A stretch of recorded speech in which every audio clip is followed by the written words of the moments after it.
but we need to come back to an idea of young people just wanting to have that beautiful moment with a glass of wine, sharing a bottle with friends, coming together around a table. This podcast is sponsored by Arona Wine Marlborough Sauvignon Blanc. Visit barkersmarkwines.com.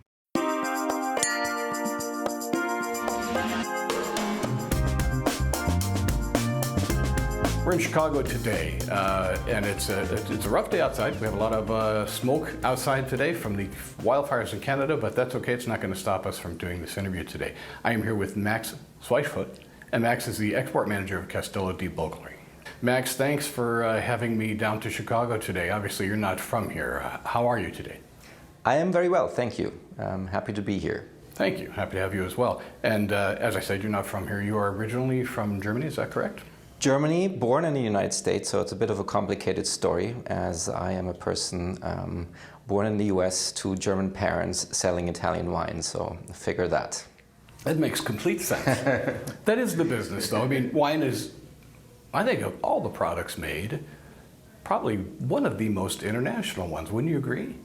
It is indeed, and I think especially in my role as heading the export and the commercial side of it, it's very important to have a comprehension of the different nationalities in order to help with Federico and the team to understand what the markets are like. So my international background, the fact that I have 2 passports comes in really handy. Now you're a sommelier as well, correct? I am a sommelier, and that's correct.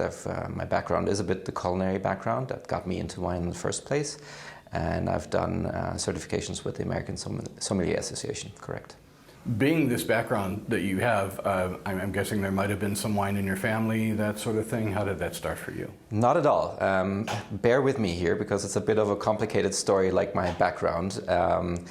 I come from an area that is not really wine country, Bavaria, southern part of Germany. I come from a family that is a 7th or 6th generation of butchers. Of course. And, of course. And, but there's an unwritten rule in our family that before you go to university, you shall learn a craft. And my grandfather asked me at one point, I don't know, maybe I was 14 or 15, if I want to become the 7th generation of butchers. And I said, very affirmatively, I said no. I had no interest for that. And so he sort of talked me into the idea of culinary arts. We liked to share moments of good food and good wine together already at that age. I have relatively young parents. My grandfather was a mentor to me, and he was a passionate Bordeaux collector. And so, we talked about culinary arts, and that's what I did. And my plan was to thereafter attend enology school in Australia, in Adelaide. Things changed a bit, and I ended up studying business in New York. But the wine bug kept with me. After my finished culinary studies, I lived in Italy for a year, being an assistant winemaker in Tuscany. And ever since, the bug bit me and hasn't let me go ever since. At that point, was there no interest to continue on to be a winemaker or to go a little further in that part of the business, or you found other areas being more interesting?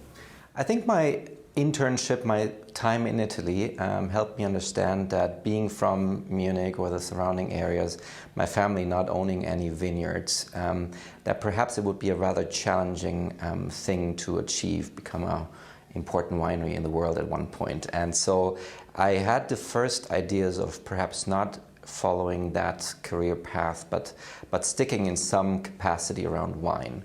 But I thoroughly enjoyed the time there. I worked for a beautiful winery in the southern part of Tuscany in Maremma, so Vermentino, all of these indigenous varieties. And I learned what is also so important in my family. I learned the craft using my hands before actually speaking about the more academic interpretation of the craft. So it was very helpful, and it grounds me to know that I've done my time in the vineyards in the mornings, harvesting, having sticky hands. It really helps me in this whole context. You know, oftentimes people ask me about my favorite glass of wine, and it must have been one of these very, very simple wines that we drank out of a paper cup in the vineyard after like a really hard harvest. It was a very, very warm vintage, the 2001 vintage. And just that glass of chilled red with a panino and some mortadella, that's probably to this day the most important glass that or the most inspirational glass that I had. And I think it is a vital part of my role as the export manager is to explain also to the winery what the mentality of the consumer is here, because the wineries don't get to come here often enough. And I have come here for over 20 years and I was born here, so I have access to a different perception of what the consumers like, what the consumers are like, what our partners are like, because what is being said sometimes doesn't align with what's being heard on the Italian side. And so my role very often becomes that of an interpreter or expectation manager, translating between what the output is here and what the receiving part is in Italy, or vice versa. And it really helps the fact that I lived here and I have a pretty good understanding of the market. Also sometimes demystifying what the Italians are saying, because I think we are in a time where some people are afraid of wine because it's too complicated, and some psalms make it too complicated and intimidate people. I believe that the demystification part is a vital part of my role. I think there are beautiful narratives about Italian wine, the history, the legacies of all of these fantastic winemakers. But we need to come back to an idea of young people just wanting to have that beautiful moment with a glass of wine, sharing a bottle with friends, coming together around a table. I think this is a part that's gotten lost a little bit over the last 20 years perhaps. And so my role is also bringing people back. Yes, having access to all of the information that they want, at the same time underlying the simplicity and the function of wine in Italy so often as just being a beverage as part of a meal, rather than being this meditation product that you have these lengthy philosophical conversations about. So that's part of my role as well. I think people are scared of the topic because Italy is very complex as a country, as a wine country. Many different regions, many varieties. We talk about almost 800 varieties being used commercially, not talking about all of the sub-names that we have. So it is intimidating if you look at the big picture. But I think I want to draw people more to the idea of sharing a glass, red, white, sparkling, rather than knowing every single vineyard in Piedmont or in Veneto or in Tuscany. I think if you do want to go down the rabbit hole, it's a very deep rabbit hole to go down to. But I think people shouldn't be afraid. They don't need to know everything about Italian wine. I, for sure, after 25 years of doing it, I don't know everything. And I can tell you, most Italian winemakers know very little about their neighboring regions, about the subtle nuances of different varieties and terroirs. So it is a complex wine country, but it is not a complex wine culture. Sure. And I think this is very important for people to understand. What makes you crazy about the wine business? That could be a positive or negative thing. What makes me crazy about the wine business? I think some people are a bit too, take themselves a bit too serious in the wine business. We are selling and we are making a product that is a beverage for a nice meal.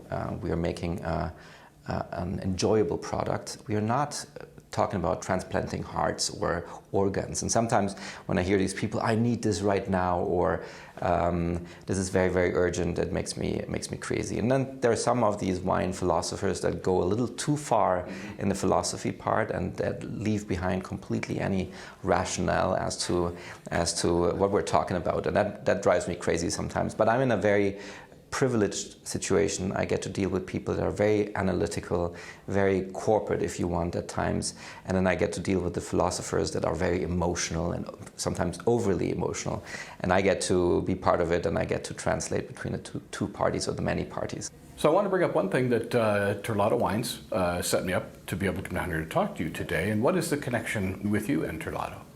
So I work for Castello di Bolgheri, of course, and we are a winery that started working in the United States with importers right around 2005, so the first vintages that we produced. And over the years we've made some changes, we've grown as a winery, we've grown as a brand, and we had an opportunity a year and a half or 2 years ago to talk to the team of Terlado about perhaps onboarding our winery. Terlado has had over the years some fantastic brands, including the Gaia brand, who was their representative not only for Piedmont but also for their project in Bolgheri. And for us it was an interesting opportunity to work with friends and professionals that I knew worked for Terlado, and at the same time trying to fill this very large footstep that was left behind by the Gaia brand. And therefore, it takes a while before every stakeholder has visited and met, but there were so many things aligning. The philosophy of family business, which is very strong in the Terlado company organization. It's also very, very strong and a basic idea within the Bolgheri family. It's a 30th generation that stands behind the brand Castello di Bolgheri. And so many things aligned, and then after a good year of discussion and visiting each other and getting to know each other a bit more, it's been about a year that we've had this partnership with Terlado, and it's been great. We should talk about the wines for Castello di Bolgheri, and how many wines are you making, I guess, for starters? And again, yes, Italy has so many grapes, but give us an idea, if you would. Yeah, Bolgheri is an interesting topic. It's been an area that for a very long time wasn't known for wines. Many noble families or families from Florence went to Bolgheri for the summer. It's very close to the beach. You have great hunting there, but people tended to always bring their wine because the wines, local wines, were quite bad. It didn't taste very well, and it's really in the 60s and 70s when the Incisa family, so the family behind Sassicaia, started doing analysis of the soil, doing the first tests with the international varieties based on their findings. And so Bolgheri has a rather recent history in terms of viticulture, or like quality viticulture, and a very long history for many other reasons. The family's history in Bolgheri reaches back to the 8th or 9th century. The castle that is still today where we make the wine was built in the 13th century. So there's a very long history. But the DOC Bolgheri was only established in 1994. And so while Federico Zelleri del Verme, my boss, his family has a long history there, they only embarked on this new idea of planting international varieties in the 90s. And so, it's been a very interesting journey. The reason for Bolgheri using Cabernet Sauvignon, Merlot, Cabernet Franc, and some Petit Verdot, and not using Sangiovese, is owed to the fact that the soil is very different to other parts of Tuscany. We have predominantly sandy soils, representing almost 60% of the soil, and only about 25 to 28% clay. So unlike the rest of Tuscany, where you have a lot of clay, which is really a soil that Sangiovese loves, here you have a lot of sand and skeleton pebbles, so rocks. A very similar situation to left bank Bordeaux, as a matter of fact. And that was the findings of the Incisa family in the 60s and 70s, and hence the decision to plant Cabernet Sauvignon, Merlot, Cabernet Franc, and these varieties. And so in this very short time frame, Bolgheri has become from a unknown, almost ill-liked wine area to one of the most prestigious wine areas of Italy. Today you have companies from Piedmont, from Veneto, investing large amounts of money to buy soil in Bolgheri because everybody is convinced of the quality, of the potential, and of its originality also as a wine region. So it's very interesting to work for a winery that has that much history, but is also still somewhat in a finding phase after 30, 40 years of doing this. For our listeners who'd like to learn a little bit more about you and Castello di Bolgheri, how would they learn about you online? What is your website? castellodibolgheri.it or .com. You'll find it both ways. It's a very informative website. Federico's always been a champion of the entire appellation rather than of just his brand. So you'll have access to information about the consortium and so on and so forth. Federico was the president of the consortium for 4 years. He's always put the idea, the identity, the DNA of Bolgheri first, and then talked about his own estate and his family's history.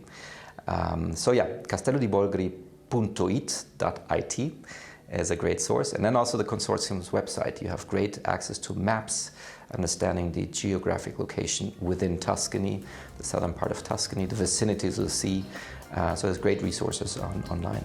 Max, I really appreciate you taking the time. I know you're busy while you're here in Chicago. Thank you very much, and I hope we get a chance to meet again sometime. Fantastic. Thank you so much, Ray.